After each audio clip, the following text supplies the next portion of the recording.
My name is Cassie and I'm the founder of Fatco, where we use these guys to make this stuff. Let me explain.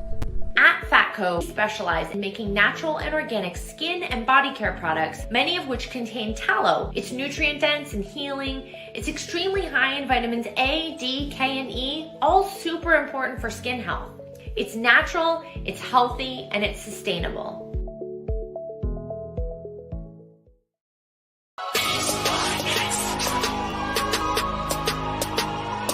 The fact that people are saying, oh yeah, when you're finals MVP, you are now the best player on the planet, to me, that makes no sense whatsoever. I don't care if it's a week, 2, 4, 6, 7, 8. Who do we appreciate? LeBron James. That's who y'all gotta start appreciating. And you gotta stop disrespecting this man. Respect the man, god damn it. Respect him. Rob, I saw you laughing, trying to act like it was a joke. It's real life, bro. Respect them. Hey, I was just appreciating it. And my boy got sponsors. Come on, bro. I'm little, but listen, I told Amon this on Friday. Look, I'm telling you right now, I have a bucket list of guys that I want to come on. I had Chris on. I think I had Freddie on before. I've had Mike and Elena, like I call her little sis. Rob, I got you on. Yes, Lord. As soon as I finish the bucket list, Prideful Takes will cease to exist. The podcast is shutting down. The website's disappearing forever. We need That's you, it. Pride. No, because I'm telling you, as soon as this bucket list is done, I can just die peacefully. I'll just die happy. I will die with happiness because I'm good. Ladies and gentlemen, we have shout out to Anthony. Anthony's already dude, you spent almost an hour on it, which was a pound. Never again. Oh dear God, have mercy on our soul, bro. Ladies and gentlemen, welcome to another episode of the Prideful Takes podcast. It is a very special episode. Obviously, I have Chris in the building with me. That guy Gonzo. How you doing today, bro? I'm doing good. I'm glad to be back talking some sports after having to take about a week off. So it's been a great day today, getting back in it. Yep. For those of y'all who didn't know, Gonzo went through some stuff. He had to go in the hospital, but no one can stop this man.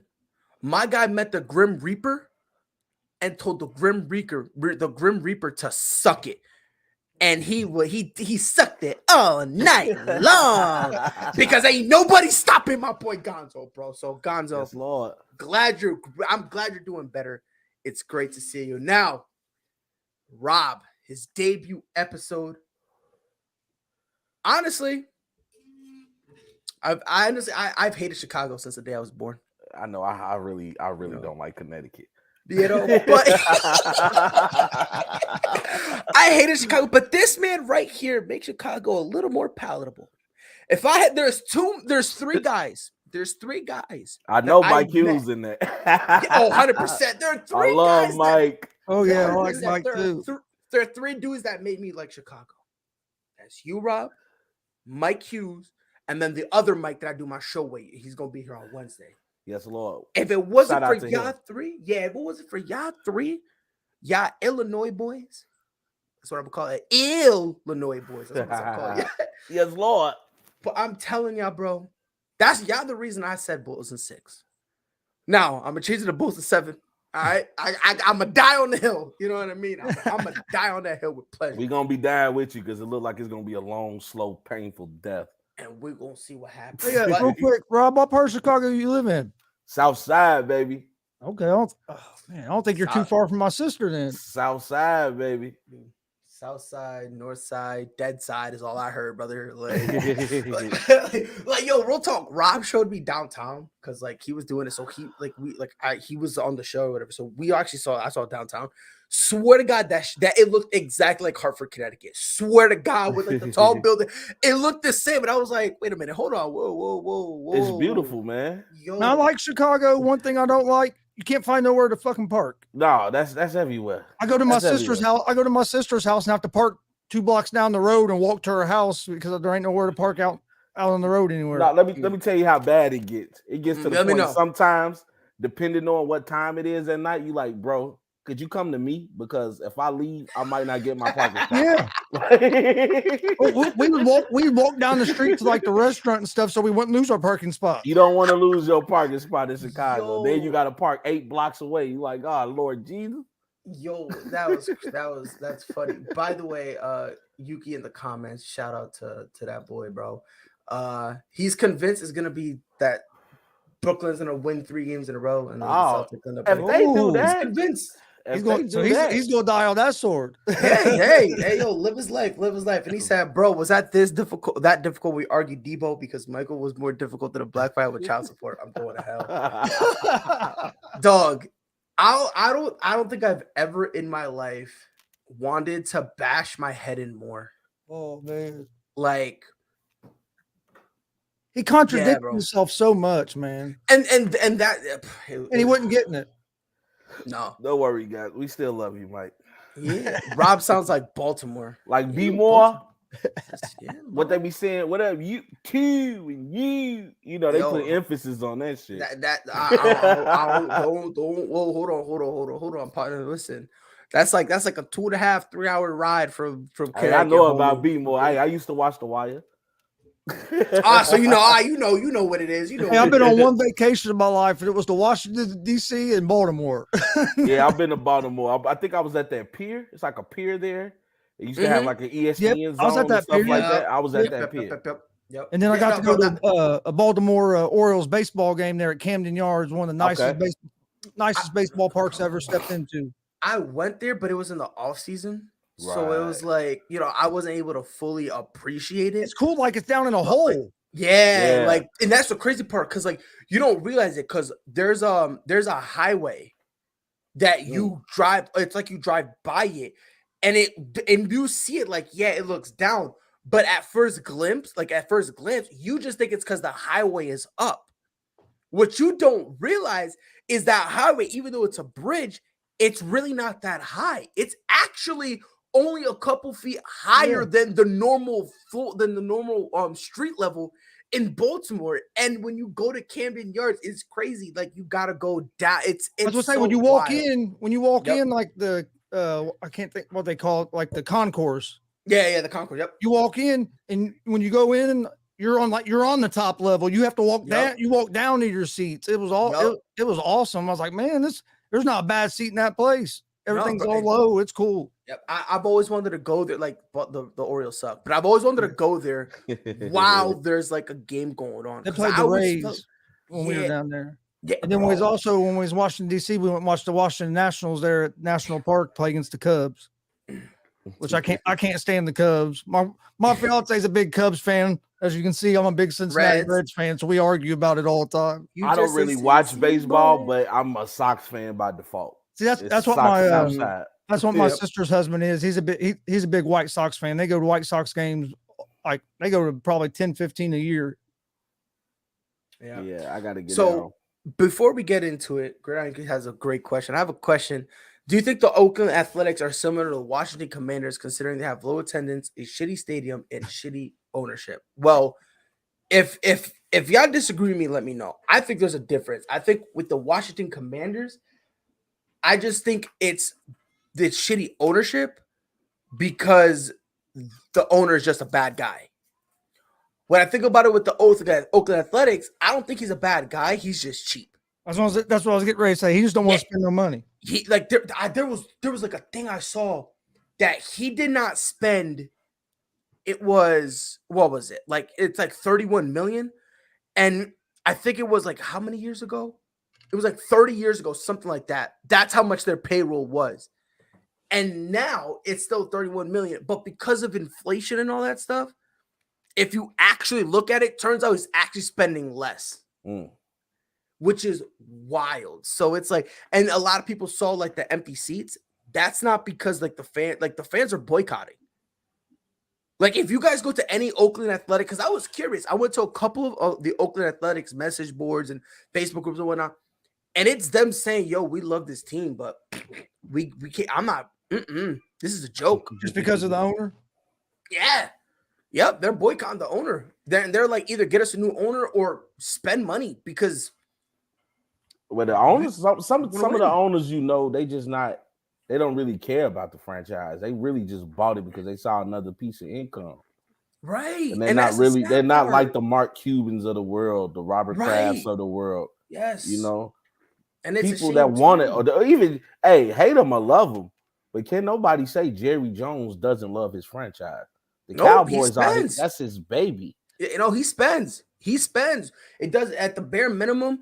He's doing something to show, hey, yo, look, we're trying something like. So it's like I don't understand why you wouldn't do that, especially when we're in an off season where guys were like teams are spending up a donk zillion dollars. Max Scherzer got 125 for 3 years. Bill Belichick spent some money. Oh my! At least season before last. Come on. When have you ever seen Bill break the bank? Look at that, that's back, brother. I'm telling you, bro. They played tonight, right? Yeah, Kevin DeFraud and Fraud. You heard Skip Bayless' name for him? Kevin Duquesne. Bro, I saw it on Twitter and I started peeing my pants. I was like, all right, Skip, you got me. I was like, all right, you got me on that one, bro. I was like, you got me on that one. But let's talk some NBA playoffs. I told ya Jokic was gonna get them a game. He got him one. Now you can go ahead and lose in 5, whatever. But my MVP not getting swept. I don't care what no one says, bro. My MVP not getting swept.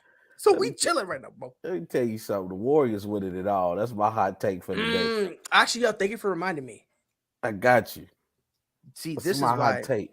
We here. So let me ask you a question. So you're telling me with a healthy Suns team, yeah, you got Golden State, beating them in the Western Conference Finals? I'm assuming it's got to be the Western Conference Finals. Yeah, they're gonna beat them in the Western Conference Finals because I think a lot of people are overlooked. I don't know if Memphis ready for that onslaught because they're having a hard time with Minnesota. Now we're talking about bringing in a more seasoned veteran team, and as big as Cat is, as small as Draymond is compared to him, Draymond got him beat in the heart department by a mile. It's not even close. Yeah, it's not even close. So now you bringing in grit, grind, and experience to a Memphis team that I don't even think they can withstand Golden State's offensive output. And then we get to Phoenix, and Phoenix kind of got exposed that without D Booker and Chris Paul there together, they're not looking too good. Pelicans giving them the work right now. They're giving them everything that they can handle. Now, I will say this. I think Phoenix would have put it away if it was Devin Booker and not if it was Devin Booker there instead of Chris Paul. Like if Chris Paul was the one to get hurt and Devin Booker had to hold the team down, I think he just offensively more gives Phoenix what they need to beat over the Pelicans. Chris Paul's still a pass first kind of guy. So you're going to look to get everybody involved. Devin Booker would have came out and said, you need 50, I'll give you 60. You know what I'm saying? I'm just so glad, Chris, that my guy's out here giving respect to Devin Booker. I had to, man. You know, I was wrong. I was wrong. Yeah, not in a galaxy far, far away. You know, a long time ago, he said that Devin Booker wasn't a superstar. He saw the light. He changed his mind. I remember him saying that Booker wasn't a superstar. Yep, and to me at that time, he was an all-star. You know. And what passed in the whopping month and a half? Like, come on, Robert. But it's not just the month and a half it's what he did in that month and a half. Because remember, they didn't have Chris Paul for a while. Nope, they didn't. And he was able to hold it down and to keep Phoenix at number 1. I was about to say, forget holding it down. Like, he still propelled them. Like, it's not like let's just do the bare minimum. Yes, he did Lord. his thing, bro. So I had to give credit where credit is due. I said, D-Book, I apologize. You know, a real man can come up and apologize. Yeah. By the way, my bad. I gotta apologize to some people because I got into an argument because a while ago I said Ryan Tannehill was like a top 10 quarterback. Looking back when we had that conversation, I was hungry. I wasn't myself. It's ironic because I went and Snickers bar. Dog, I got Chinese food, ate, and then I just muted the chat because I was like, Yo, Eat I the done put Snickers myself bar in a when bad hole, satisfied. brother. Yeah, no, I ate my food and I muted the chat because I was like, I just put myself in a hole I can't get out of. So I'm like, let's let some time go by, and then later down the road we could laugh about it, right? But I was willing to die on that hill, and like after I ate and reread the messages, I was like, yeah, I think my morning juice was spiked with crack or something because your boy was delusional. Your Hey, boy was should have had rocking a the Booker team meme there. Chris was tell me you didn't say that. Yo, it was horrible. It was horrible. All right, now Chris, let me hear your hot take, brother. My hot take is Brandon Ingram is close to surpassing Kevin Durant. Ooh. Look what the numbers Ingram is putting up in the playoffs this year, carrying his team. And look how Durant's crumbling there in the Nets against the Celtics defense. Ooh. And you ready? Are you saying he's the new Slim Reaper? I think he's on his way. He scored 30, 34, and 37 his last 3 playoff games. Against the number 1 team in the West. And Durant has 16, 27, and 23 his last 3 playoff games. And it's hard to kind of deny that. And I don't want to because and this is even kind of a hot take. I think the Lakers would be in a lot better position if they wouldn't have blew up their young team and got rid of Ingram and Ball and them. If they would have gave them guys a chance instead of blowing up the whole team to get Davis. But I don't think so. And the only reason is because they got a ring.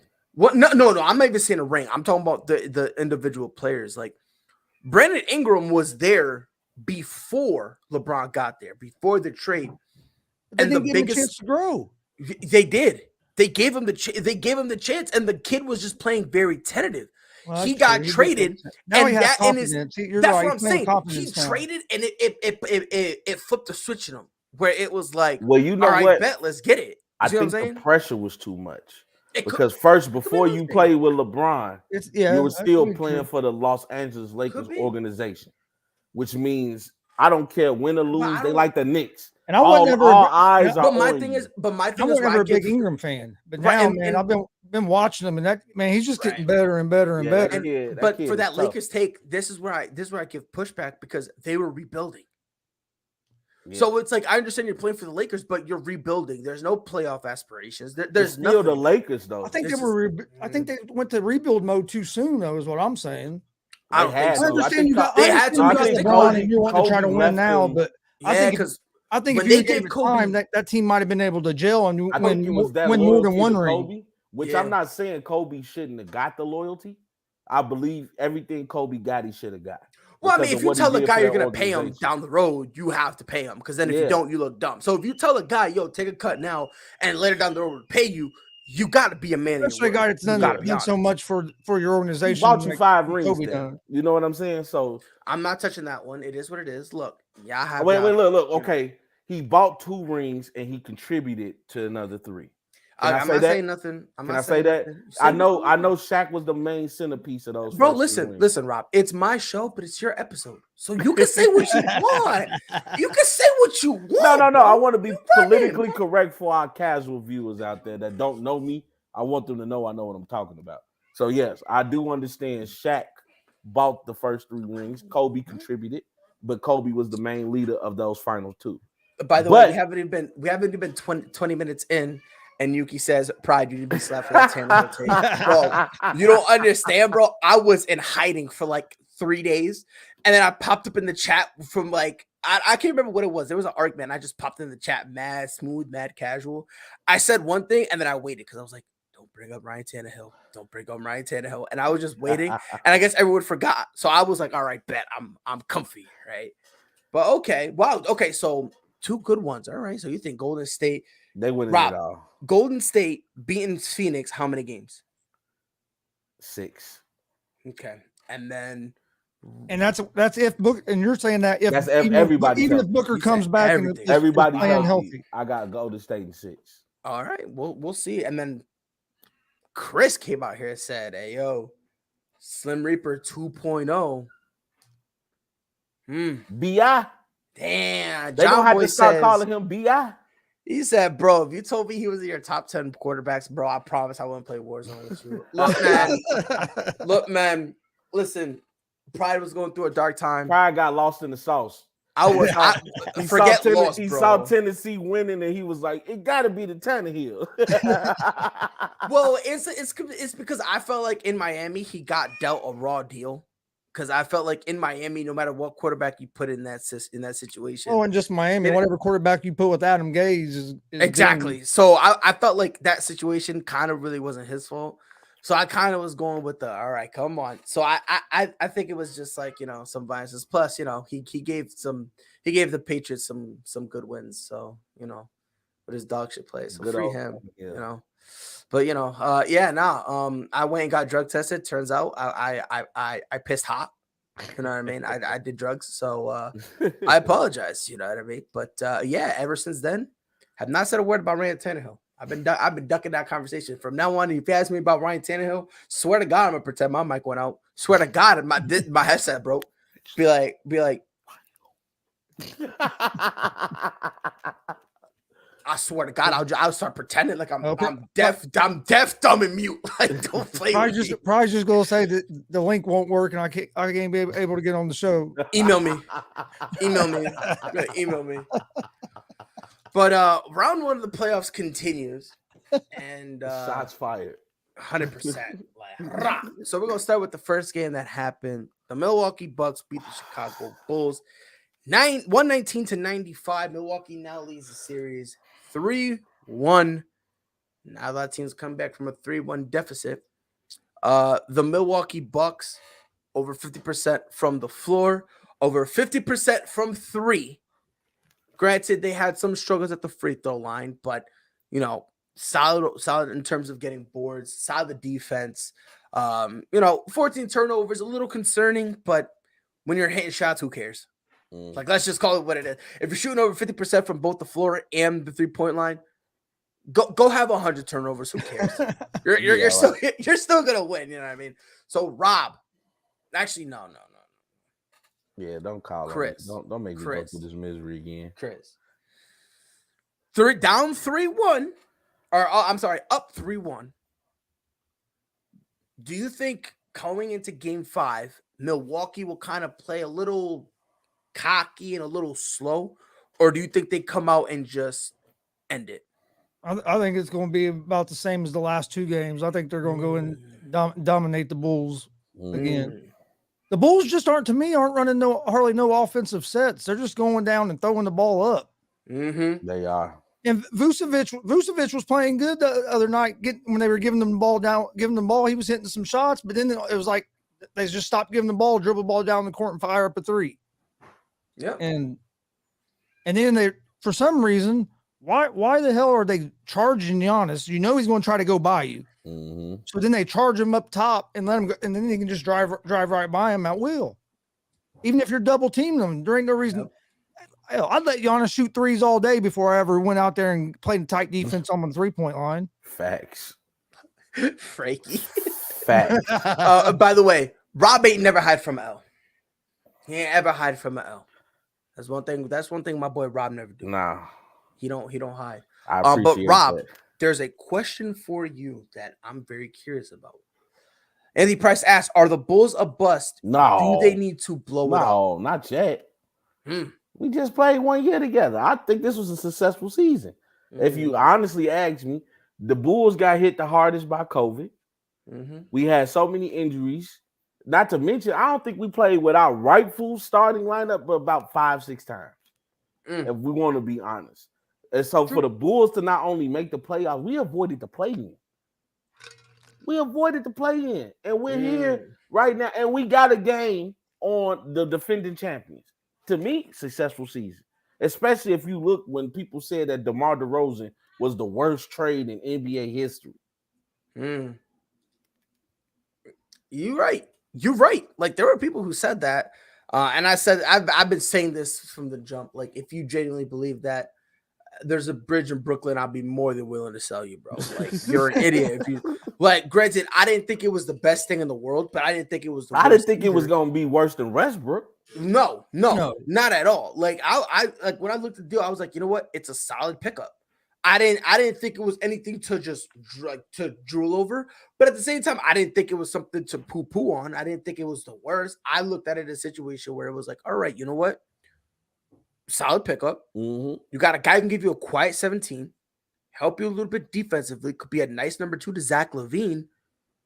And then he came out was an MVP candidate. Yeah, so it's like I genuinely didn't understand, and then the same people were like, "Oh yeah, you know, the Russell Westbrook was a MVP, like you know, back in the olden days before internet." Like, no, shut the fuck. Like 2014 isn't helping me now.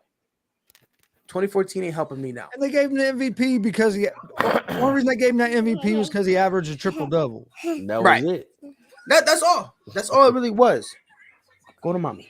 Go to mommy. Oh, Okay. look at this child pride. Is it just me, or Zach LaVine seemed like he's been playing tentative in the playoffs? He has. Yeah.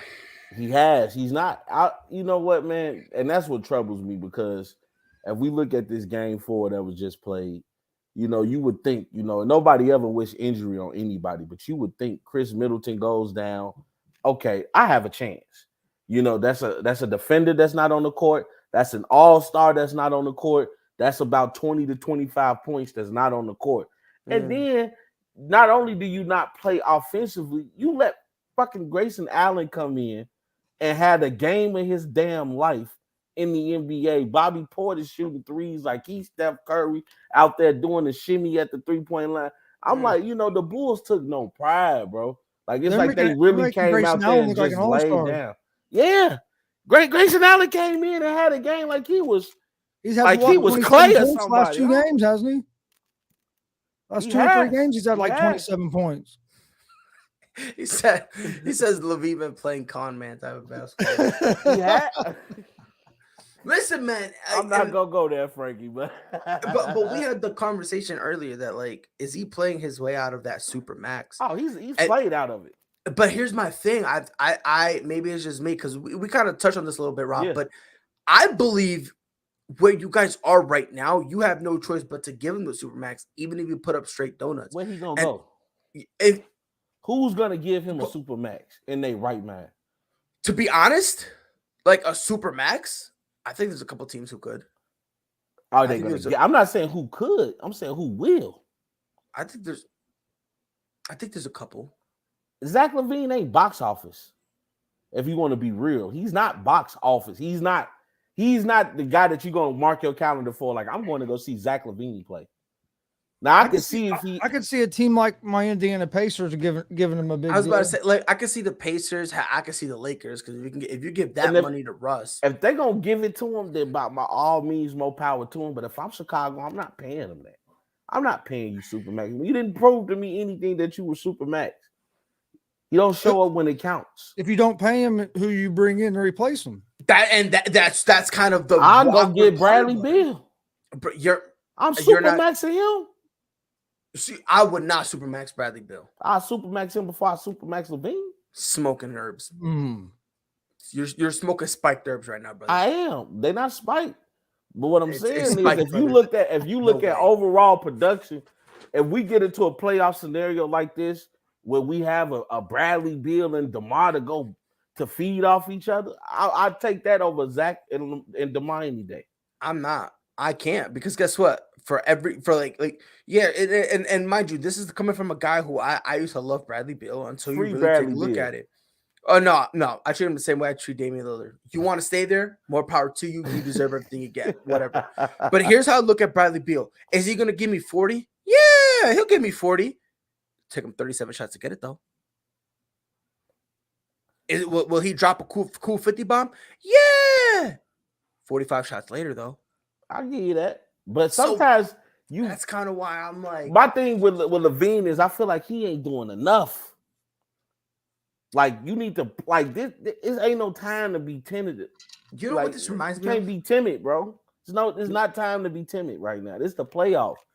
You want to what this legitimately reminds me of? If I'm out of pocket, y'all let me know. It reminds me of LeBron's first year in Miami, where you needed to be that guy, but the system around you were like, okay, cool, it's fine. You know, I'm a defer to somebody else.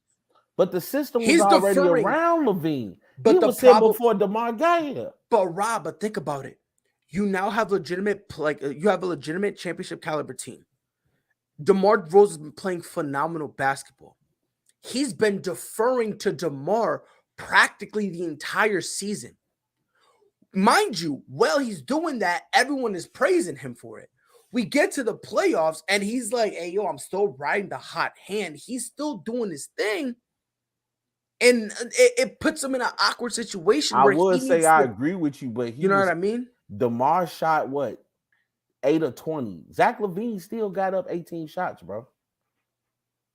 Right, but when did he get up those shots, though? He didn't get up those shots until DeMar DeRozan wasn't on the court.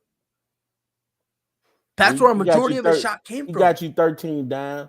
But I'm not just gonna put it on LaVine. The whole Bulls organization, the team has to play better. Oh, 100%. The team has to. The only person that's been playing with their heart to me was Caruso. That's really it. And then guess what? Y'all lost him. Right, he's in concussion protocol now. So they're not thing playing is defense. No, it's inconsistent. But my thing is, they're collapsing the middle so much, then they're leaving guys wide open. That they're overcommitting. But you have to pick and choose. Either you're gonna let Giannis get off, or you're gonna let the team get off. But you can't let them both get off. My thing is build a wall for Giannis at the free throw line instead of out at 3-point range. If I'm them, every time Giannis touched the ball, he got at least 4 pair of eyes on him. Yep. We watching you. Same thing. Drew Holiday, you gonna have to beat me. Grayson Allen, you gonna have to beat me. Brooke Lopez, Bobby Portis, you gonna have to beat me. I know what Giannis can do. We saw what he did in the closeout game against Phoenix. The man put up 50 points, 14 rebounds, and 6 blocks. We know what he can do. I'm not gonna let him do that with 2 or 3 guys. He can do that getting double or triple team. Right. I'm not gonna let him do that. Everybody else gonna have to beat me because I know Drew Holiday, he can be on and off. Right. Bobby Portis can be on and off. Grayson Allen, you ain't shown me enough for me to look at you as a valuable threat. Right. I'm just being real. I don't look at you as a threat. Giannis is definitely a threat. And the Bulls got to play like that. He out there babying Vucevic. Like he gets in the paint and it's over with. So the Bulls got to look in the mirror right now. I don't think they could come back and win the series, but at least make it competitive. Let's win one more game. We can do it. Let's win one more game. 100%, bro. Go out in 6. Next game, the Denver Nuggets, they beat the Golden State Warriors 126-121. Golden State now still leads the series 3-1. Yes, Lord. Jokic did his thing, obviously. He did. You know, like I said, bro, it felt like Jokic or bust. 37 points, 8 rebounds. Oh, yeah, 8 rebounds. 18 last time. Mm-hmm. Yep, he had a double last game. Monte Morris gave you 24. Aaron Gordon went back to his Orlando Magic days, gave you 21. DeMarcus Cousins came out. Boogie. Gave you again. That's another dude who gave you some stuff. 10 points in 10 minutes.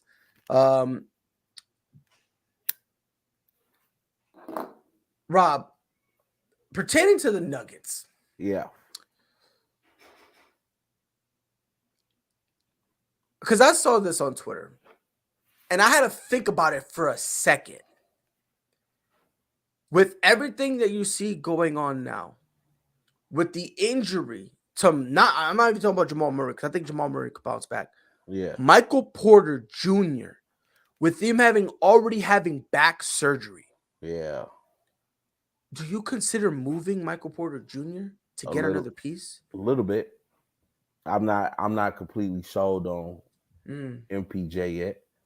I know he's one of those wild card pieces because kind of like how you mentioned with Zach and him, like you don't know what you're gonna get sometimes. You know what I mean? Michael Porter Jr. could come out and give you a 30-point game and you like ready to say, okay, he's an up-and-coming all-star in this league. And now you look at him, he can come back out the next game and give you only 15 points. It's like, dude, so he's a little bit of a wild card to me. Man. Chris, let's say Oh, yeah. You gotta go, right, Chris?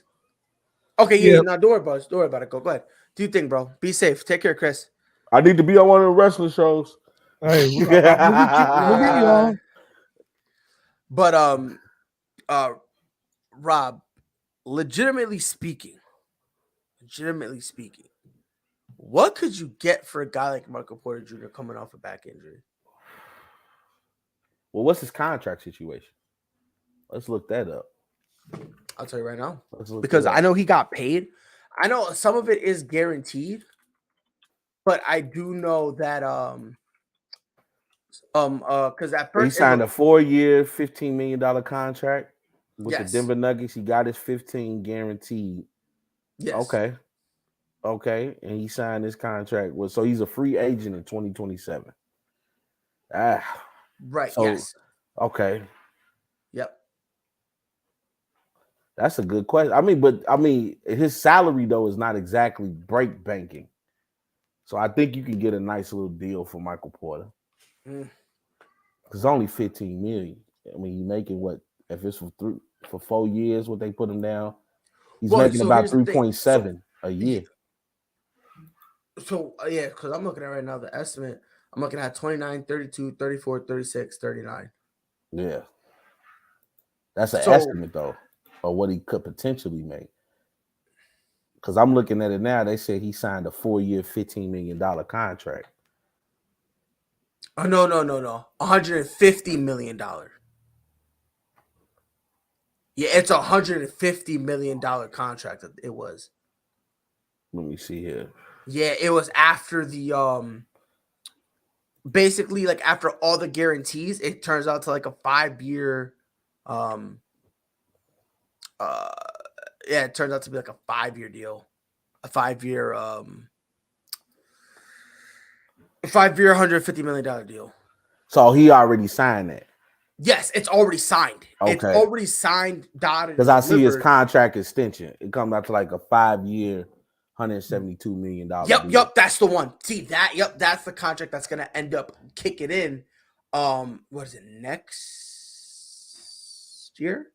Yeah, okay. I think next year. Yeah, he signed it last year. September. Yep. He signed it last year, and then he went out with it. So he's finishing up this contract. Right, which is his rookie contract. Right. And then it's going to segue right into 29, 32, 34, 36, 39 a year. Yeah, I'm looking at oof.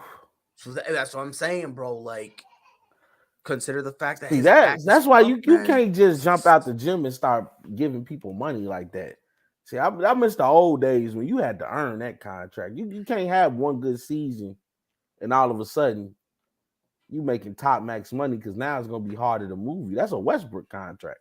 Yep, it really is. That's the sad part about it. It really is. It's one of those things where it's like the contract is going to be so, and on top of that, you couple that with a back injury, bro. Like, your back never gets better. I know from experience. Oh, I know. My back. I know, man. I played a little bit of football when I was young, and I hit somebody the wrong way, and I got back issues to this day. Yep, that's how bad it is to this day. Day. But yeah, man, like that, it's wild, dog. It really is, man. So, but I ain't gonna lie, bro. I would consider it. I mean, you got to, but just because off the strength that look what you've done without him. Mm-hmm. Then you bringing in a dynamic player like Jamal Murray, who you hope after what he had an ACL tear, right? Yes, sir. You're hoping that he can have a resemblance of what he used to be. But luckily for them, his game wasn't predicated off athleticism. Jamal Murray's a shooter. He knows how to penetrate and get to the rim. So I think he'll be just fine. It's not like he was an out the gym jumper. Right. But with Michael Porter Jr., you talking about somebody that does kind of rely on his athleticism along with his height. And now you're saying he's going to have back issues. We've seen NBA players have those back issues. It's not fun getting those cortisone shots in your back to try to make it through a game.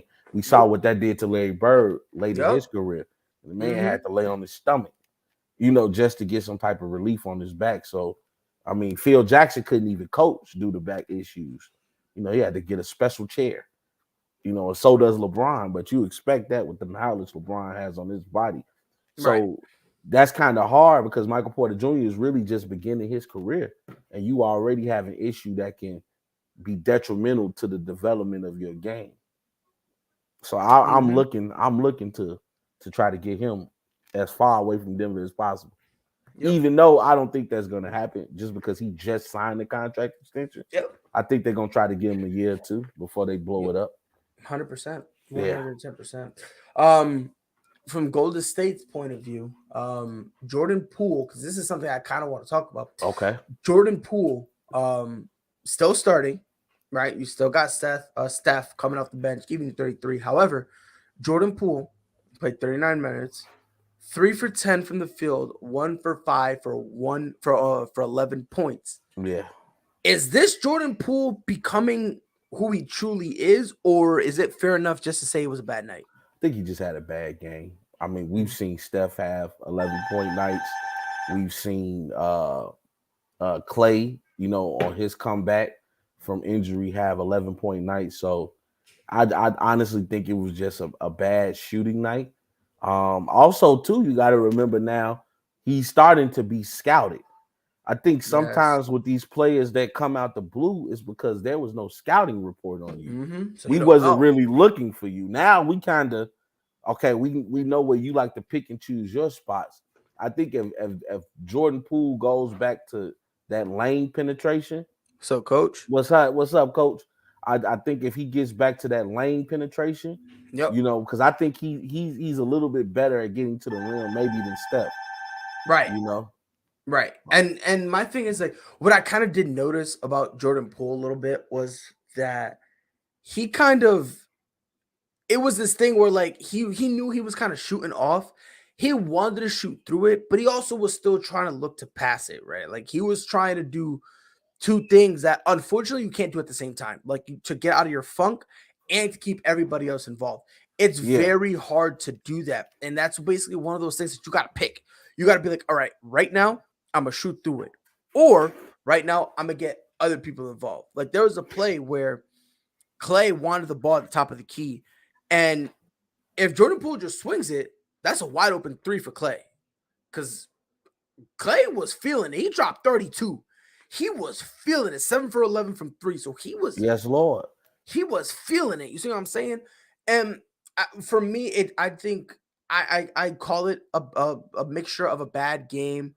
I feel like it's also a combination of the kid just trying to do too much, because now that he was struggling a little bit, now he feels like I gotta prove that I'm it. Like, I need to prove, like, that's just kind of what it is. I think it's a whole culmination of things. You know what I mean? And his thing is like, I can't play bad, because if I play bad, I'm gonna go back on the bench, and guess who's gonna take my spot? Steph. And I ain't gonna take that. I ain't gonna be starting again until the dude retires. Yeah. That's it. Like, I don't wait till homie either that or he gets injured, and you never want to wish injury on a guy. So that's kind of like the awkward stuff. Coach says, I feel like KD is going through that right now. We definitely gonna talk about KD, because that's a conversation we definitely. Oh yeah, we got to talk about that. But I think the Warriors will be just fine. I think if push come to shove, they always got that ace in the hole where, hey, Poole, you're gonna have to come back off the bench. We're gonna start Steph. And then once they get off to those hot starts, you can still run the death lineup. Right, 100%. So the last game I want to talk about, these New Orleans Pelicans beat the Suns to even up the series 2-2, 118-103.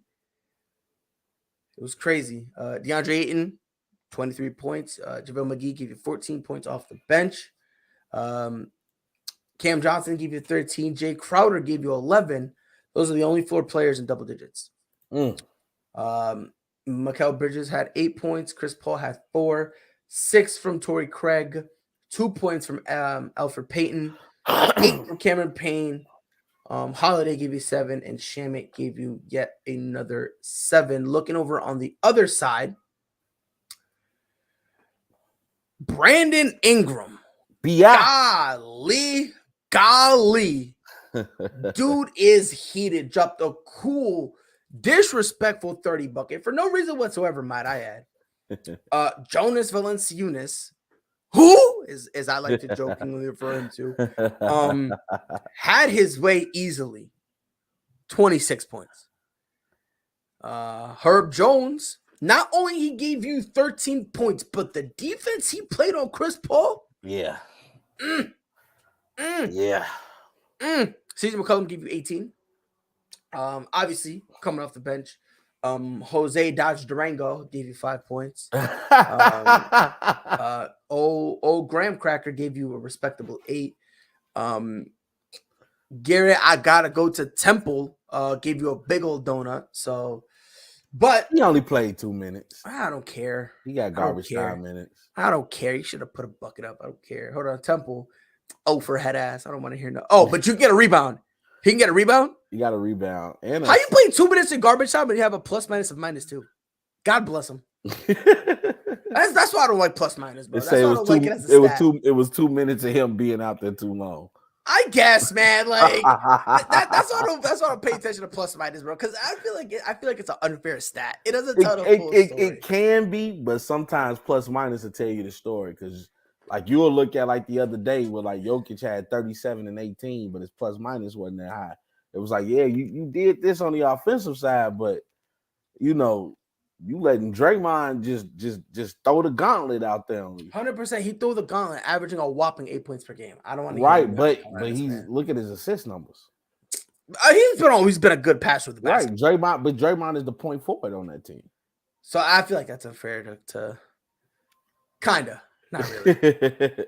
Not really. But the Pelicans with 30, obviously you got 30 points from Brandon Ingram. Yeah, B.I. had a great game. I mean, not much from the 3-point line, but just his penetration and the way he's starting to be able to use his height to get whatever he wants on the court. Yep. It's about time.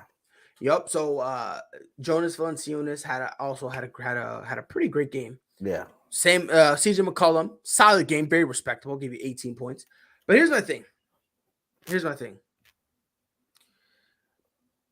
Let's say they bring back Zion. Big hypothetical. Matter of fact, let's play that game. Game 5 with no Devin Booker potentially. Would you bring back Zion? Off the bench. Off the bench. I'll play around with it just to see. But I don't want to ruin anybody's groove right now. See, people got to remember Valanciunas, he was a monster. I think he used to play with Toronto, right? Yes. Yep. He played with them and Memphis. Yeah, I was about to say. Then he took a pit stop in Memphis before. But I remember when he was in Toronto, he was like all-star kind of. Yeah, he was a respectable big. Valanciunas has always been it's always been his defense that you have a problem with. But right now, with Ayton kind of being a little timid, I mean, because he still got 23, but with him 11 for 14. That's what I'm saying. Valanciunas has always been his defense, so that's been his stop on his game development. If you look offensively, it's nothing much you can. He's a big body that has great feet work. As Shaq like to say, feet work. Yep. He got great feet work, and he's able to score kind of over any shoulder in the post. Right. It's just that he can't stop you. Man can't stop a cold. He could be a vaccine. He wouldn't be able to stop a cold. So bro, if he was a vaccine, bro, Brooklyn would not want to see him because old Kyrie. I jest before somebody gets upset. But okay. If the Suns lose to the Pelicans, can we call them frauds? I don't want to go that far. Because here's the thing. I feel like it's awkward, right? Because personally, I wouldn't call them frauds. I will say it's disappointing. It will be. Even because the thing is, because that's the thing. Like D-Book being out, I think we agreed to Rob. If D-Book is playing, it's 3-1 easy. Easy. I say 3-1. The man was dapping babies before he went out. Bro, they on Twitter, they were like, yo, there's a horrifying picture. They said a horrifying video. Devin Booker punches a toddler and like he just hits like a fadeaway, slides, looks at the baby, goes like this, and the baby daps him up. And I was just like, horrifying. If I'm that father, I'm framing that picture. On God. I'm never taking my kid to basketball. Hey, babe. Hey, I'm gonna be the kid telling everybody that's me. That's me with D Book. You know what I'm saying? Hey, but let's keep it real though, too. I'm gonna keep that same energy with Chris Paul. Right. Devin Booker is out. 8 shots ain't gonna cut it, bro. You know, right now the offense lives and dies with you. You're CP3. You're the point guard. You're supposed to be the life changer that came to Phoenix, which you were. If you know that you're in a position right now where you have to take more shots, I don't care who on you, bro. I know my team has a better chance with me shooting more than 8 shots. Yes. Yep. And you got it. You got it. Look, man.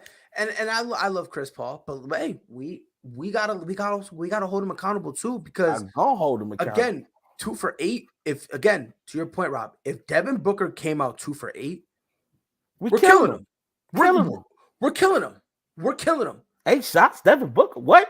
Like, what are you doing? Right? I don't care if you go 2 for 18, but hey, I'm I'm shooting 18 shots. There ain't nobody shooting more than me, and I'm the leader of this team. And my thing with Chris Paul, what bothered me about it was like, this is the first time in a long time he truly did not look in control of the game at all. He looked.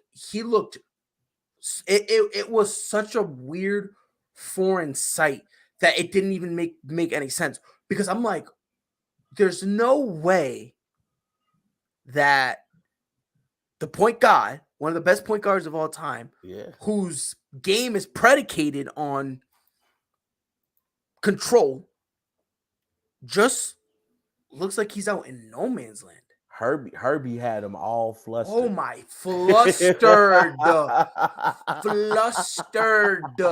Herbie had them flustered. And shout out to Herb Jones, because again, we got to give him credit for it too. Yeah. Because he was not letting him get, not only was he not getting him get clean looks, but Herb, he's long because he's the 3.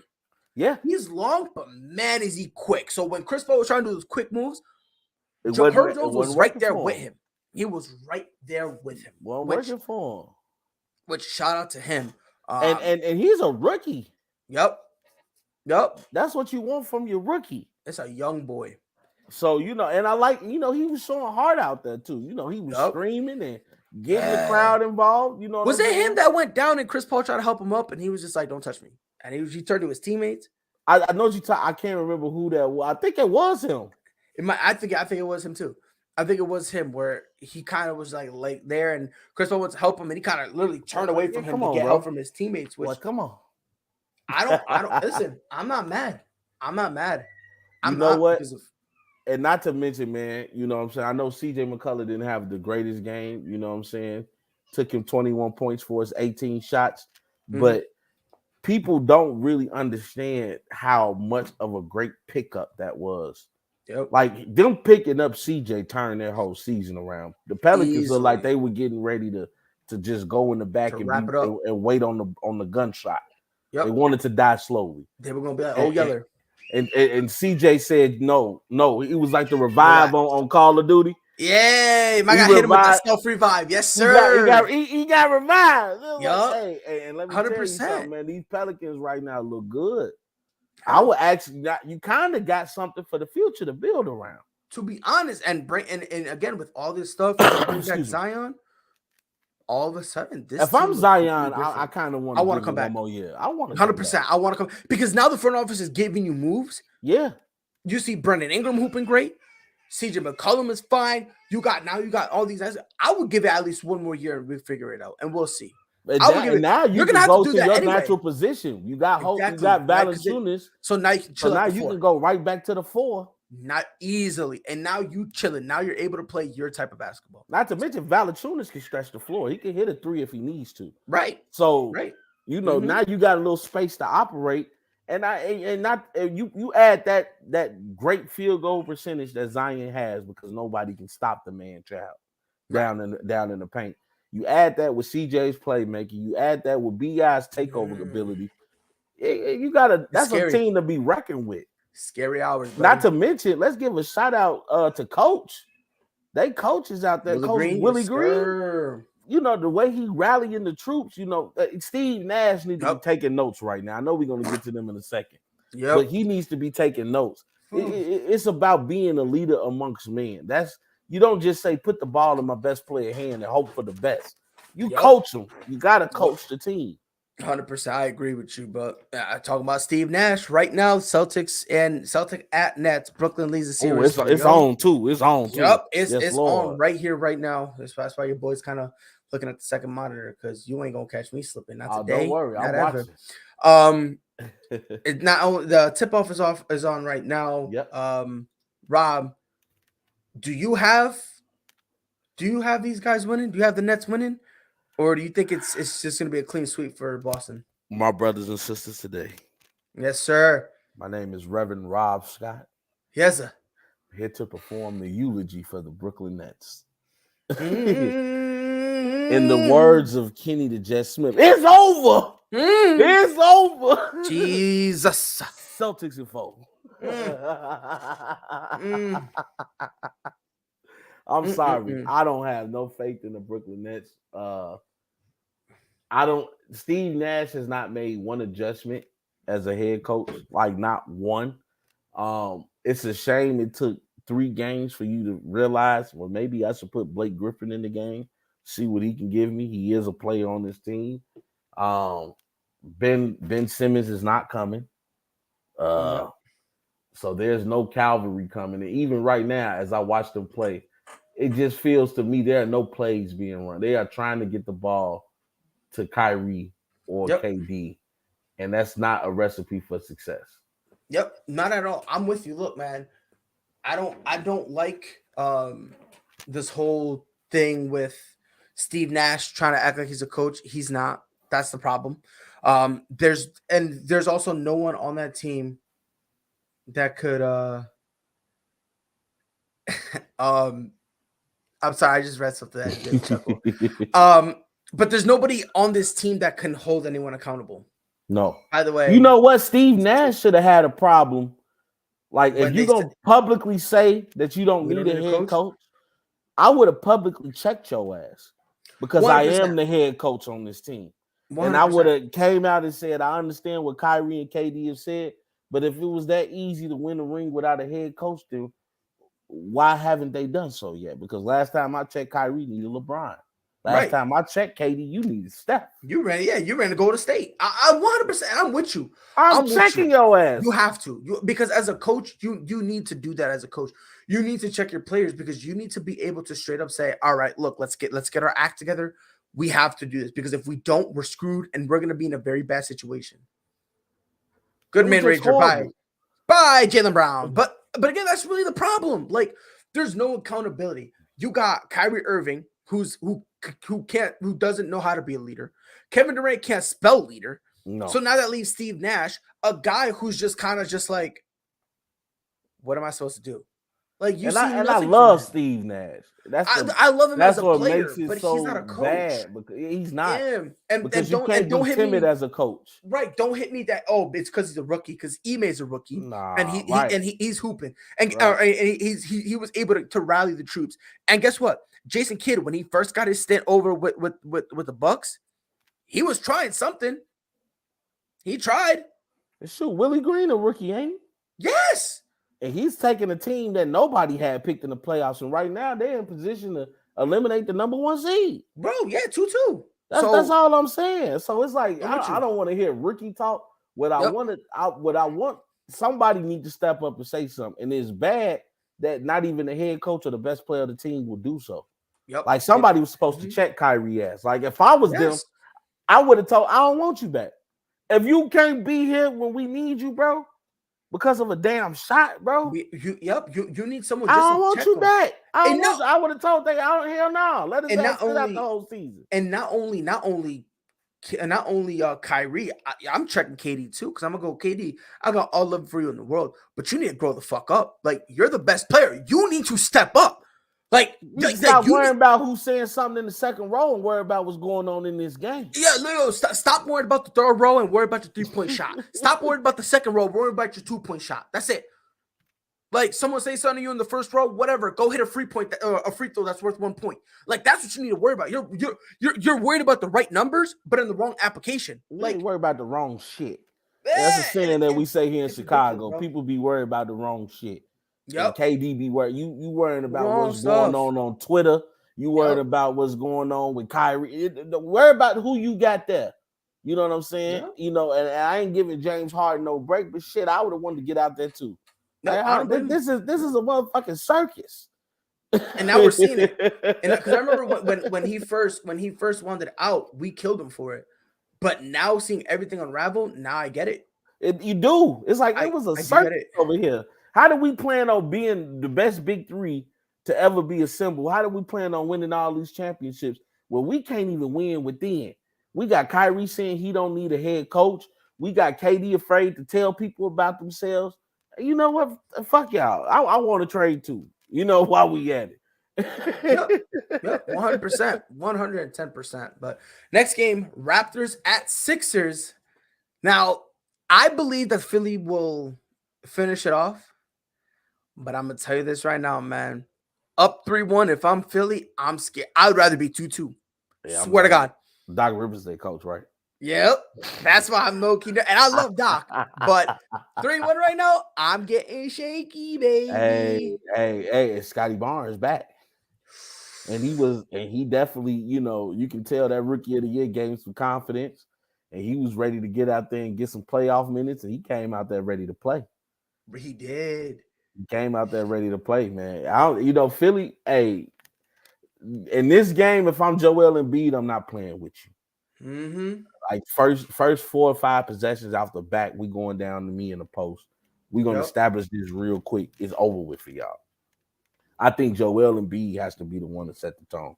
Yes. You can't wait on James Harden. You can't wait on Tyrese Maxey. You have to force the issue.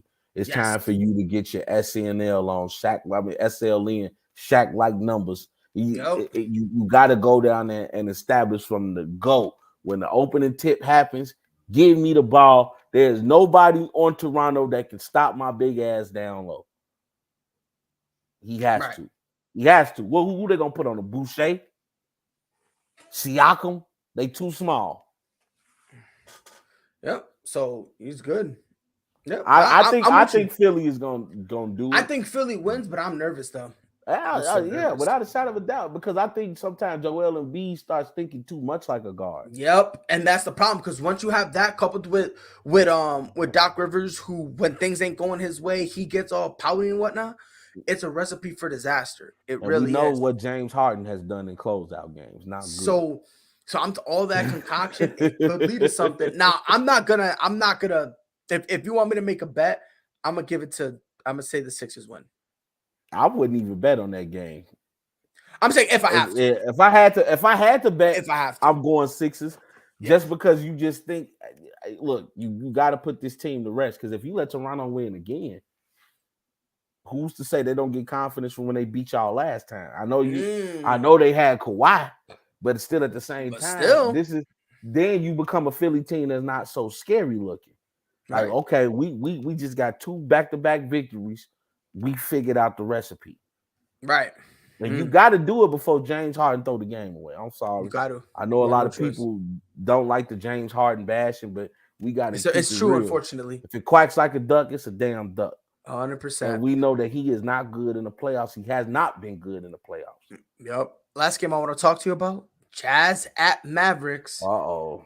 I got Mavs to get the 3-2 lead. Come on. We going Mavs.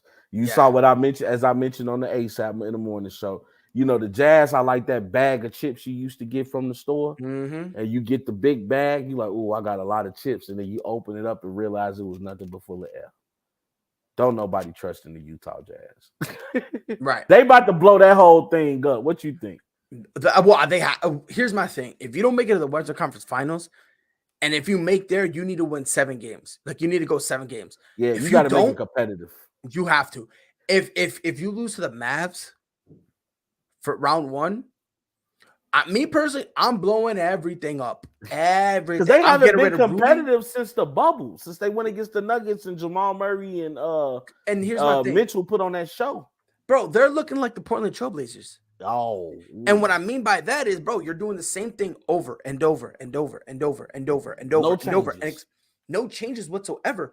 Once you see that, and again, then people are telling me, oh, yeah, Rudy Gobert is great. And I'm like, bro, what offense game does he have? Nothing. He doesn't have anything. So it's like, You know what I mean? Like, I'm not gonna call Clint Capella a great big man because of what he does defensively. Because And he's not. offensively, Yeah. he's very limited. Yeah. He's very He limited. just catch lobs. Right, and that's what Rudy Gobert does. That's Yeah, all Rudy Gobert Gobert does. is so disappointing to me, especially because Yeah. he's been an all-star in this league. He's won defensive player of the year. I mean, even if you're going to not play that much offense, you have to be better defensively. Like, it's gotten to the point now he can't even play in the series because he can't guard anybody at the three-point line. Yep. Dallas is not playing traditional. They're like, okay, Luka, you are the quarterback, and we just gave you 4 receivers out here. Everybody go stretch the three-point line. You look at the way Maxi Kleber's been getting off. I mean, you know, Jalen Brunson averaging almost what he was averaging about 30 in those playoff games. So it's like, you know, and they got some wild cards over there. Spencer Dinwiddie. You know, they got some wild cards Maxi over there in Kleber, Dallas that they got Jalen Brunson. Like, yeah, woo, you got some hoopers. So I'm glad we both agree here. It's going to be. Oh, it's been a great playoffs to me. Oh, 100%. So 2 more topics before we hop off. So I want to keep it with the NBA for this one. Ben Simmons has been ruled out, as you can see. Supposedly was hinting at playing game 4. Now here we are. Rob, go ahead. Go ahead. Speak your mind here, brother. Spell it with me now, everybody. SAWFT. So Ben Simmons is mentally frail. And I think the more he stays away from basketball, the more mentally frail he's going to become. Now, I think right now, to him in his mind, the only saving grace is if the Brooklyn Nets get swept by the Celtics, then he can say, man, what could have been if I was there? But my thing is, you haven't played basketball all season. You come up with this mysterious back injury, and then it's put out there that you're gonna play in possibly game 4, and now you see that where this is going, that this could lead to a potential sweep, and you like, nah, my back still hurts. It's hard to defend that, bro. Oh, I got an easy way to defend it. Easily. You still defended Ben? Easy. And I'm gonna tell you why. why. Okay, Pride. I'll be honest with you. I think it's easy to hate Ben Simmons. I think it's so easy. Rob, you were one of the people who said, if Brooklyn loses game 3, don't play Ben Simmons. There's no point. I wouldn't have. So what happened game 3? But I'm speaking from Ben Simmons' point of view. It's a pride thing. Pride, no pun intended. but you can't say it's a pride thing. It's Ben a pride Simmons. Thing. You ain't played all year, bro. He's still why don't you come in there? But why don't you come in and show that you could be a difference maker? Because you want to know why? Because Ben Simmons, the situation he was just in, dictates in his mind, if I come in game 4, we lose, I'm gonna get all the blame. No, KD's gonna get all the blame. No, he's gonna. I think it's gonna work against him not playing, especially when you got NBA legends. When have you heard Reggie Miller come at somebody? All the time. No, in that type of way, like all the time, questioning their heart all the time. But the problem is Reggie Miller a pussy. So when you check him with it, he then goes, "Oh, I didn't mean it like that." Like, nah, he's supposed to stand on that. See, that's what I love about Shaq. When Shaq goes somebody, Shaq be on that. At least Shaq goes, yeah. And Charles Barkley. And Charles. At least Charles Barkley, when he say something, he stand on it. They own it, and they don't care. They own it. Reggie Miller, dumbass, be like, "Oh, I didn't mean it like that." Like, he played a back pedal game. Yeah, hold on. That's why I don't pay mind to Reggie Miller. That's why I don't pay mind to him, because every time he says something, he always backpedals afterwards. He'll tell you, like this is the same dude who was like, "Oh yeah, Kyrie Irving is an idiot for thinking the Earth is flat." And like 2 days later, he was like, "Oh no, everyone's entitled to their own belief." I'm like, shut up, shut the fuck up. Like, no way you're gonna sell me that on that foolishness. The flat earther people. Yeah, I was like, don't hit me with that foolishness. But this is just me. This is how okay. Go ahead, defend your boy, because I know Ben I'm gonna defend him because again, it was the general consensus that if they don't win game 3, you're not playing him game 4. Yeah, I wouldn't play him. So my thing is now that he's not getting.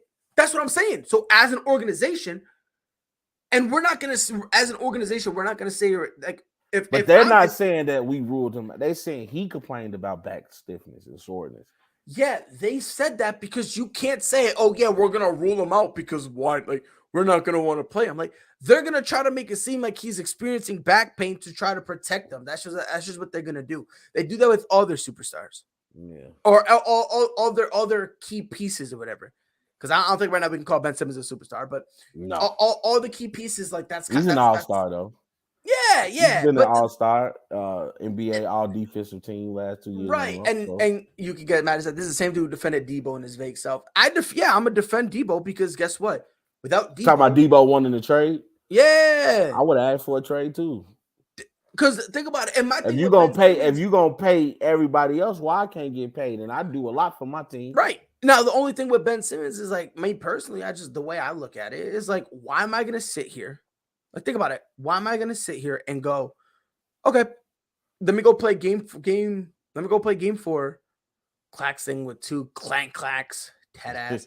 But like, why am I gonna sit here and play game 4 when it doesn't matter? We're not like no team has ever came back 3-0 before. Why am I gonna why are we gonna do this? You might as well get them relaxed, let them get more comfortable. So that way next year we're good. Yeah. You know what I mean? Like if they won game 3 and it's 2-1 in Brooklyn, I'm with you. I'll be with you. I'll be like, all right, come on, Ben, get it together. I would. I ain't even gonna hold you. I was like, come on, Ben, you gotta get it together. But let's be honest, that's not the situation. That's not the case. That's what I'm saying, bro. I'm just saying, man, you know, it's gonna be interesting to see. It just my thing with being it's more than just one game, man. Like you ain't played all season, bro. Like Philly, I can kind of understand you standing your ground and saying, look, I don't want to be here. I refuse to play for somebody, a coach that threw me under the bus. There's one thing for a player to throw you under the bus. I get a coach throwing you under the bus is bad. By the way, so I'm watching the game. Yeah, the Brooklyn Nets are unraveling. They're doing sloppy fouls, and then did you see Goran Dragic? Now, if that was DeMarcus Cousins, he would have got a tech. Ejected. Forget a tech. Ejected. Like they're getting angry right now. Free DeMarcus Cousins. Right. Free Boogie. Like they're getting upset right now. They are trying to, you know, they're in essence reaching out for calls. They're now kind of hurting guys hard, like hitting Celtics players hard, and then having the surprise Pikachu face when you call a foul. Look right on cue. Marcus Smart gets a charge. So defensive player of the year. I had people try to tell me he wasn't defensive player of the year. Man, that man deserved that award, man. 110%. And right here, the funny part, for that charge, they're butthurt about it. Like the Nets are mad about it because they, in their minds, they think, oh yeah, it's not fair. He beat him to the spot. But that's the thing. Like, people don't consider that. They don't consider that. Ooh, well, it's over with for their ass tonight. Yeah, 100%. But last topic I want to talk to you before I get you up out of here. Hey man, I've been having fun. I just want you to know. I'm so glad you're having fun, bro. Because I've been definitely. I'm welcome to come back on anytime. Of course, I always listen. Always. So right now, Tyson Fury, he beat Dillian White. Yes, knocked him out in the 6th round. 6th round. Did you see his tooth flying? Yo, my lord. When I first saw it, I was like, no way, that's his tooth. I was like, no way, that's his tooth. That was his tooth. And then I went on Twitter and they showed it in slow mode. I was like, yep. But he then hinted at retirement. Yeah. He said that he promised his wife that after the Deontay Wilder, after that business was settled, he was going to retire. Then this came up. So he kind of was like, he hinted at it. But the way he said it didn't make it seem like he was fully retired. Like he made it seem like, yeah, if there's an opportunity, sure, I'll come and fight. Rob, you think Tyson Fury's really just gonna ride off in the sunset after this win? I think he's waiting on a good fight. Mm-hmm. If we look, who's the champion right now? Is it Usyk? Yeah, Alexander Usyk, but Usyk. He's in Ukraine right now. Right. So him and Lomachenko and the Klitschko brothers, they're over there. Shout out to them, by the way. I said this earlier, bro. Like those are real men, bro. Like them Yeah. dudes understand we could potentially die. Yeah. Oh well, that's some brave stuff right there. Well, So you shout know out to what? them. When your home gets threatened, you know, you gotta, hey, you know, one thing I can say, and that's, you know, they're patriotic. You know what I'm saying? Yeah. You know, and most of the business, bro. people overseas are. They're very patriotic. If you're 100%. from Ireland, you repping Ireland to the fullest. Yeah, bro. Did you say New York when Conor McGregor first fought New York? Oh man, when he Dude, it fought was nothing about Mayweather, did you Irish see it? people taking over, bro. It's like Irish, and it was an Irish tidal wave that just took over. And New York was just like Ireland 2.0. It was wild, bro. Oh, But that's they how. really, they deboed the city, bro. Oh, that's They how it deboed the is out city. here in Chicago, man. Like you can tell, like when these different holidays go, like Juneteenth, you're gonna see us out here Yes, with sir. our black and green flags, red flags, and we out here barbecuing when it was St. Patty's Day. Our Yes, Irish sir. brothers and sisters took over. So, Cinco de Mayo, I tell people I'm 5% Latino. So Yes, sir. I just look for any reason to drink. But yeah. Hey, I took a bet today. All right, give me a bottle. Let's get it. Hey, let's do it. Yuki says Tyson finna retire. Look, no, I don't think so. I don't think so. Here's what I'm gonna say. I think Tyson Fury takes a long sabbatical. Because if you look at the heavyweight division, this is not really strong. But here's my thing. Like, I think there's 2 fights that he truly wants. Alexander Usyk, right? Yeah. And Anthony Joshua. Yeah. Both of those guys in running it back in London. Come on, man, stop playing. That's box office though. Easily. I'm paying for that Joshua fight for a fact. That's what I'm saying. And the Alexander Usyk, that's kind of, it's kind of for the titles. So that's but that was questionable because obviously him being in Ukraine, we don't know how all that's really gonna unravel. Yeah. However, the Anthony Joshua one could happen. I'm down for a fight like that. So I genuinely believe that what he's saying this stuff, he's gonna wait, give it a minute. And I think if the opportunity arises, because he's not gonna come back to fight Deontay Wilder again. He's not going to want to rematch. Exactly. He's not going to want to rematch Dillian White. He's not going to want to do anything. There's only really 2 more bouts he truly needs. There's only 2 of them, right? And again, Alexander Usyk, however that ends up getting, settled, we'll cross that bridge when we get there. But Anthony Joshua is still a fight that could happen. Yeah. And I genuinely believe that if the cards are played right and he can get AJ, I think that's the fight he retires. I think that would be his retirement fight. Because there's no way you walk away from the sport. And the way Tyson Fury was talking, it's like, how guys go, look, man, I gave it everything I had. I just don't have anything anymore. Tyson Fury looked like that. He was like, fuck these bums, bro. I'm taking over. Like, fuck these. Like Tyson Fury looked like he still got it. Like, he still got something left in the tank. He does. He does. And I'm reading now on boxingscene.com that, he's told his wife that he's promised he's going to walk away from the sport.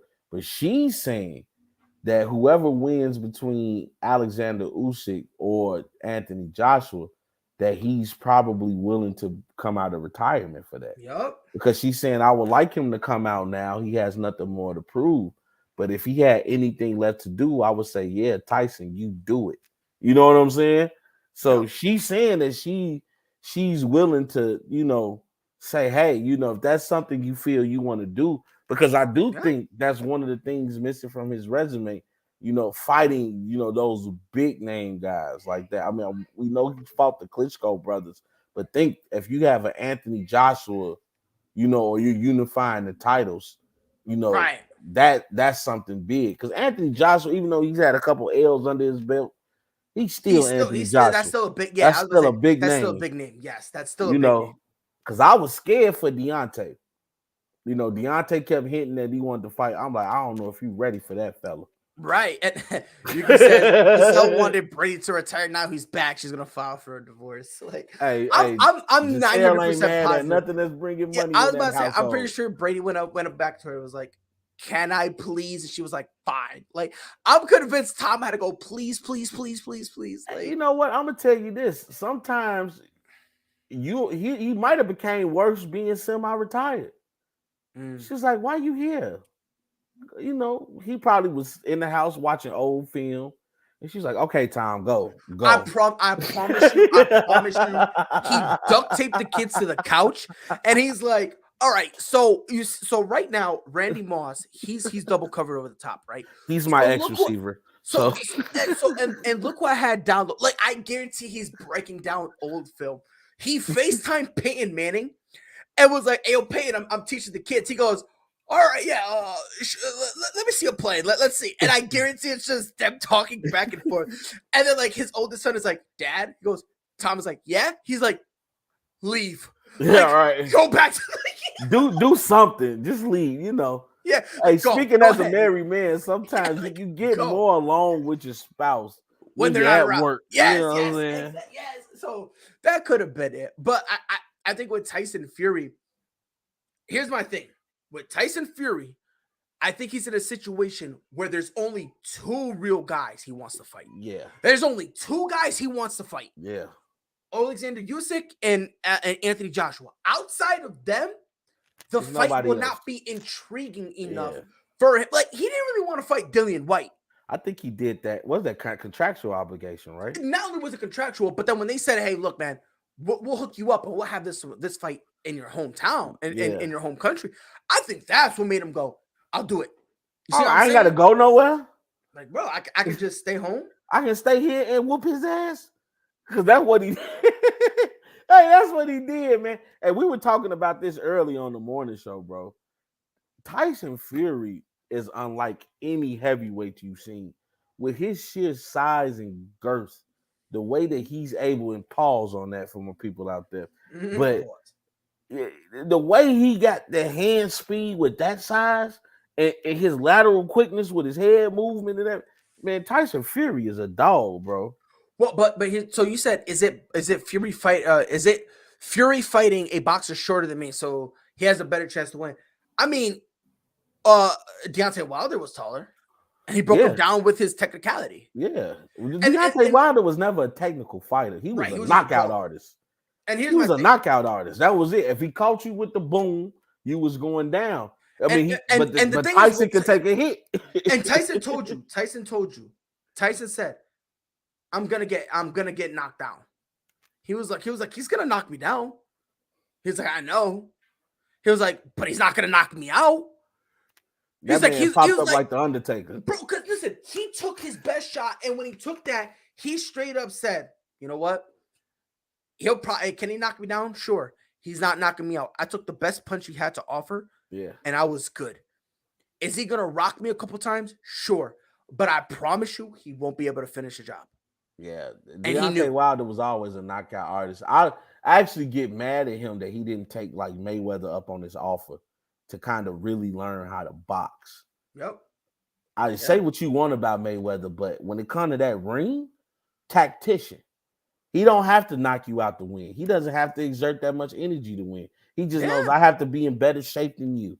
And I'm going to just pick you apart this whole match and get my points. Learn the concept of boxing. And that's what a lot of people have forgotten is to hit and not get hit. Yep. It's a legitimate science, bro. It's a legitimate science. And Fury is great at that. Like I said, with his lateral quickness and his head movement, bro, he doesn't get touched like that. No, not at all. And I said this before. If it took this performance to call him one of the greatest heavyweights of all time, you got no idea what you're talking about. You never watched him yet, because I think he got that when he was fighting Klitschko. In my opinion, the conversation, like, it started becoming a legitimate conversation after the Klitschko. It did. Then people started hyping up Deontay Wilder as his hardest opponent ever. Because he was just a knockout artist. And then after that, it was over with after that. Yeah. After that, I'm like, he is one of the only other name that you can probably say, oh yeah, he needs to beat to call himself the GOAT, would probably be Anthony Joshua. Either that or Alexander Usyk. Yeah. If he could do both, great. But to say Dillian White is what put him over the edge, all due disrespect, you're a fucking moron. All due disrespect. Dillian White is still trying to prove himself. Thank you. The man got 3 losses, so thank you. Random off the wall question: Fury versus Tyson. So it's gonna be awkward. Talking about Mike Tyson? Yeah, Fury. So Tyson Fury versus Mike Tyson. If you want me to be real, well, Tyson's bigger, so he obviously has the advantage. I think Tyson Fury wins if the fight goes longer than 5 rounds. Which, if Mike Tyson can't knock him out, then it goes to Fury because Fury's stamina is better than Mike Tyson. And he'll probably do. And again, mind you, this is 2 different weight classes, so obviously there's super heavyweight and heavyweight. Yeah, so Fury's gonna be bigger, but if we're talking about just straight up, like they're the same size. Excuse me, I almost burped. But if they're the same size, what it's gonna end up coming down to is, like you said, the cardio. We've seen Tyson Fury weather the storm before. In 12 rounds. We've seen him, So. And Mike Tyson was never historically known for his endurance. No. In fact, as a matter of fact, that was his weakness. Out so quickly because he didn't want the fight to go that long. Exactly. We saw what happened when it did. When he went against Holyfield. You know what I'm saying? And Holyfield, and Tyson Fury is one of those good people. He gonna lean on you with that big body. He gonna get you tired in multiple ways. Yep.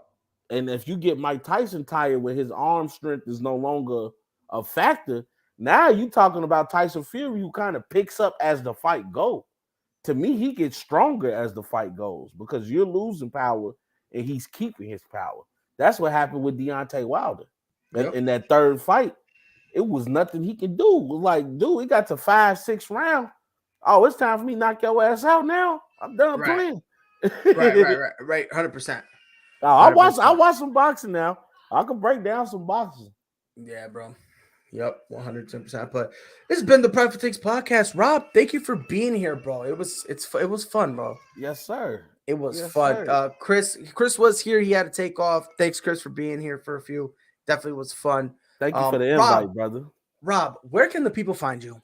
Man, you can find me on Spotify, iTunes, YouTube, and the Rewind Sports 60 Roku channel.